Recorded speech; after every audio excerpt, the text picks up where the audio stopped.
Elijah was bored. He didn't have anything to do.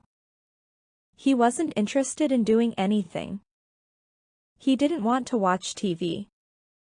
He didn't want to listen to the radio too. He didn't want to play sports. He didn't want to use the computer. He didn't want to read books.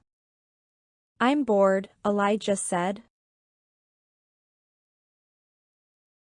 What can I do? I want to do something interesting. Elijah's mother had an idea. I have an idea, his mother said. Why don't you collect coins? Coins are fun to collect. And coins are everywhere. You see coins every day. Some coins are valuable. They will make you rich.